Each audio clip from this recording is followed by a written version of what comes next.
Hello friend, जैसा हमने आपको बोला था कि कल हम आपके लिए पेपर कराएंगे जो प्रीवियस एग्ज़ाम हुआ है किसी इंस्टीट्यूट का। तो ये पेपर है जूनियर असिस्टेंट का, जो कि IIIT कुरनूल ने कराया है। तो इसमें देख लेते हैं रूल के किस टाइप के प्रश्न आते हैं, ताकि आपको अंदाज़ा लग जाए कि कैसे पेपर में आपके पेपर में कैसे प्रश्न आएंगे। तो चलिए शुरू करते हैं इस वीडियो को। पहला प्रश्न हमारा, what is the fee prescribe for first hour of inspection of records of public authority under RTI act. तो ये हमने आपको पहले ही पढ़ाया था कि पहले घंटे के लिए कोई भी फ़ीस नहीं है, लेकिन फिर उसके हर फ्रैक्शन ऑफ आवर्स मतलब हर घंटे के लिए 5 रुपये फ़ीस होगी। तो इसमें पहला घंटा पूछ रहा है, तो पहले घंटे के लिए कोई फ़ीस नहीं है। ऑप्शन डी हमारा राइट आंसर है। अगला प्रश्न है, for the CPIU to disclose certain information the competent authority should be satisfied that larger public interest warrants its disclosure. This information pertains to a commercial confidence, trade secrets, information available to a person in his fiduciary relationship, all of the above. तो इस प्रश्न का answer है option D, all of the above. अगला प्रश्न है, the first appellate authority should decide on first appeal within 30 days from the receipt of the first appeal in less numbers of days that PIO concerned look to take a decision on the application within 45 days from the date of receipt of appeal if the reasons are recorded both 1 and 3। तो यहाँ आपको पढ़ाया था कि first appeal का जो है 30 दिनों के अंदर डिसीजन लिया जाना चाहिए, लेकिन यदि कोई उसके पीछे रीज़न रिकॉर्ड किया गया है लेट करने का, तो वो 45 दिन भी हो सकता है समय सीमा। तो ए और सी दोनों यानी ऑप्शन डी हमारा राइट आंसर हो जाएगा। अगला प्रश्न है, the officer designated by the public authorities in all administrative units और offices under it to provide information to the citizen requesting for the information under the RTI act is known as. मतलब जो public authority किसको designated करती है officer को, जो कि information provide कराता है। Appellate authority, chief information commissioner, public information officer या फिर असिस्टेंट पब्लिक इंफॉर्मेशन ऑफिसर।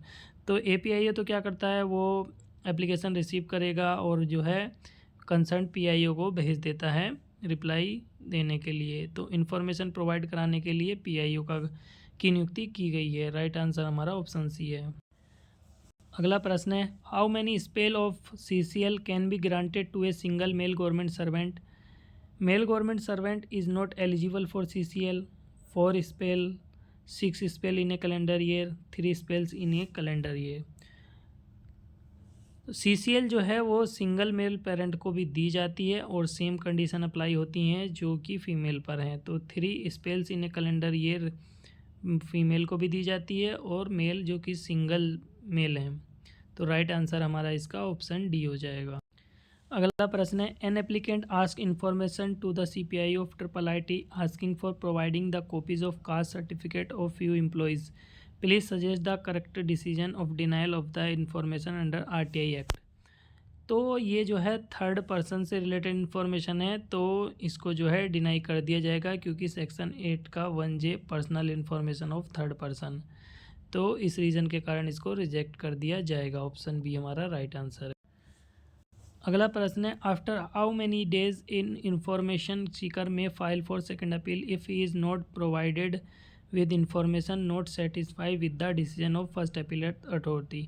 मतलब जो फर्स्ट अपील का रिप्लाई मिला है उसके डिसीजन से यदि वो सेटिस्फाई नहीं है, तो वो जो है 90 दिनों के अंदर जो है सेकंड अपील फाइल कर सकता है। राइट आंसर हमारा ऑप्शन सी हो जाएगा।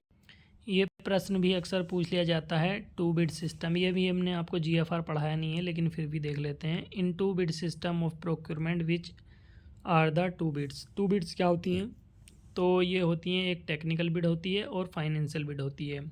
तो पहले टेक्निकल बिड ओपन की जाती है, यदि सारी उसमें स्पेसिफिकेशन जो भी हमारी टेंडर की हैं वो पूरी कर रहा है, उसके बाद ही फाइनेंशियल बिड खोली जाती है। ऑप्शन सी हमारा राइट आंसर है इस प्रश्न का। ये वाला प्रश्न हमने आपको करवा ही दिया है कि which of the following is not a requirement. मतलब कौन सी रिक्वायरमेंट नहीं है इन्फॉर्मेशन सीकर के लिए, जब वो मतलब रिकॉर्ड करे ज़रूरी है नहीं है। मतलब ऑप्शन देख लीजिए, he is to apply in writing through electronic media और टू CPIO। तो ये तो ज़रूरी है ही, बिना राइटिंग या इलेक्ट्रॉनिक मीडिया की जानकारी मांगे बिना जानकारी कैसे प्रोवाइड करी जा सकती है। Is to give the reason and justify the purpose of which information is required. तो पर्पज़ की कोई ज़रूरत नहीं है, ये हमने आपको पढ़ाया था। और ये सिटीजन ऑफ इंडिया होना चाहिए, साथ ही जो है वो फ़ीस भी पेड करना चाहिए। तो ये सब कंडीशंस हैं, लेकिन पर्पज़ जो है जस्टिफाई करना कोई ज़रूरी नहीं है कि किस पर्पज़ के लिए वो सूचना मांगी जा रही है। अगला प्रश्न है, the RTI act gives right to seek information from the following private companies, MNCs, public authorities या एसोसिएशन। तो ये प्रश्न भी कराया हुआ है, पब्लिक अथॉरिटीज़ से जो है इन्फॉर्मेशन मांगी जा सकती है आरटीआई एक्ट के तहत। अगला प्रश्न है, who are qualified under EWS categories for taking benefit of reservation in central government job. EWS की कैटेगरी के लिए क्या क्या नियमित शर्तें हैं। तो पहली शर्त तो यही है कि वो जो है SC ST OBC में नहीं आना चाहिए। दूसरी शर्त क्या है, whose family gross annual income all sources below, मतलब 8 लाख से कम उसके पूरे परिवार की जो है इनकम होनी चाहिए। तो राइट आंसर हमारा बोथ 1 और 2 हो जाएगा।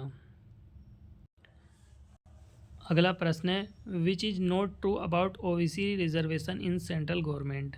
तो OBC का आपको पता ही है कि रिजर्वेशन के बारे में, तो ऑप्शन देख लेते हैं। रिजर्वेशन इज़ 27% इन प्रमोशन, तो 27% प्रमोशन ये गलत है, तो पहला ही हमारा गलत ऑप्शन हो जाएगा, बाकी जो है सारे सही है। अगला प्रश्न है, what is the percentage of government contribution under NPS from 1 अप्रैल 2019। तो पहले क्या था, 10% था गवर्नमेंट कंट्रीब्यूशन, जिसको बढ़ाकर कर दिया गया है 14%। राइट आंसर हमारा ऑप्शन सी हो जाएगा। अगला प्रश्न है, what is the income tax exemption limit on gratuity. तो ग्रेजुएटी पर जो है इसकी कोई लिमिट नहीं है, जितनी ग्रेजुएटी होती है वो सारी की सारी टैक्स फ्री होती है। राइट आंसर हमारा ऑप्शन डी हो जाएगा। अगला प्रश्न देख लेते हैं, LTC journey can be combined with two transfer child care leave या ऑल ऑफ दी अबव। तो इसको जो है सभी के साथ कंबाइंड किया जा सकता है। राइट आंसर हमारा ऑप्शन नंबर डी हो जाएगा। अगला प्रश्न है, PFMS is used for bill processing and receipt management, financial reporting, fund flow management या ऑल ऑफ दी अबव। तो इन सभी के लिए जो है PFMS का यूज़ किया जाता है। ऑप्शन डी हमारा राइट आंसर होगा।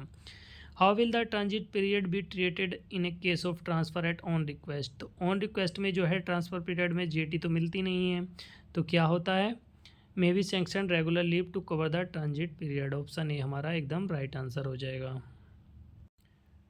अगला प्रश्न है, और ये प्रश्न पूछा जा सकता है, एज़ पर IIIT। यहाँ IIIT का मत पूछिए, बोलती है सेंट्रल यूनिवर्सिटी। सेंट्रल यूनिवर्सिटी का जो है विजिटर कौन होता है। तो विजिटर जो है IIIT का भी सेम है और सेंट्रल यूनिवर्सिटीज़ का भी सेम होता है। प्रेसिडेंट ऑफ इंडिया को जो है विजिटर बोला जाता है। राइट आंसर हमारा ऑप्शन बी हो जाएगा। अगला प्रश्न है, the term sabbatical is connected with paid leave for study, maternity leave, paternity leave या फिर क्वारंटाइन लीव। तो सबैटिकल लीव जो है paid leave for study. Right answer हमारा ऑप्शन ए हो जाएगा। Maternity leave is granted to a female employ for a maximum of. तो maternity leave आपको लीव वाले चैप्टर में पढ़ाया ही था, 180 डेज़ की दी जाती है। राइट आंसर हमारा ऑप्शन बी हो जाएगा। अगला प्रश्न है, the pay fixation on promotion is done as per fundamental rule. तो ये जो है सारे ऑप्शन ही गलत दिए हैं, आपको पढ़ाया हुआ था। ये जो पे फिक्सेशन है वो FR 22 के तहत की जाती है। अगला प्रश्न है, which is correct regarding composition of complaint committee on sexual harassment of working women. It should be headed by women, सही बात है। Not less than half of the member should be women, बिल्कुल सही है। At least 1 member should be from third party of NGO और other body who is familiar with the issue of sexual harassment. तो तीनों ही बिल्कुल सही हैं, ऑप्शन डी हमारा राइट आंसर हो जाएगा। अगला प्रश्न है, in case advance note drawn for LTC the official are liable to submit their LTC claim within. तो यदि एडवांस नहीं लिया है तो 3 महीने के अंदर जो है LTC क्लेम सबमिट किए जाने चाहिए। Preservation period for keeping service books after death, resignation and discharge is employ. मतलब डेथ, रेजिग्नेशन और डिस्चार्ज के बाद कितने दिन तक जो है सर्विस बुक का रख रखाव किया जाना चाहिए, 10 साल, 2 साल, 5 साल या फिर हमेशा के लिए। तो इसका राइट आंसर होगा 5 साल। ऑप्शन है earn leave can ordinarily we combined with, ये प्रश्न हमने आपको 2-3 बार पढ़ाया है, तो इसमें हमने बताया था कि कैसे इसको छांटना है। तो जिसमें कैजुअल लीव है उसको हटा दीजिए, तो कैजुअल लीव और ये कैजुअल लीव, तो ऑप्शन सी बचा हमारा राइट आंसर। तो कैजुअल लीव के साथ जो है अर्न लीव को क्लब नहीं किया जाता है, ऑप्शन सी हमारा राइट आंसर हो जाएगा। अगला प्रश्न है extra ordinary leave is granted to a government servant only if no other leave is admissible when other leave is admissible but government servant applies in writing for extra ordinary leave when government servant is on notice period for voluntary retirement, option D no such extra ordinary leave exist. तो extra ordinary leave हमने आपको पहले बताया था welcome है जब उसके पास कोई और लीव ना हो या फिर कोई और लीव है उसके बाद फिर भी वो यूएल के लिए आवेदन करे, तो दोनों ही ऑप्शन इसके राइट आंसर हो जाएंगे। तो फ्रेंड्स ये टोटल 60 क्वेश्चंस हैं इस वीडियो में, तो 30 हमने आज करा दिए हैं और 30 कल कराएंगे। तो कैसी लगी ये वीडियो? यदि ये वीडियो आपको अच्छी लगी हो तो प्लीज़ हमारे चैनल को सब्सक्राइब कीजिए और ज़्यादा से ज़्यादा शेयर कीजिए इस वीडियो को। और ये सीरीज़ चलती ही रहेगी जब तक आपका एग्ज़ाम जामिया वाला ना हो जाए, और उसके बाद भी हम कंटिन्यू रखेंगे, क्योंकि जो भी अपडेट रूल में आती रहेगी हम अपने चैनल के वीडियो के माध्यम से आपको अवगत कराते रहेंगे। जय हिंद।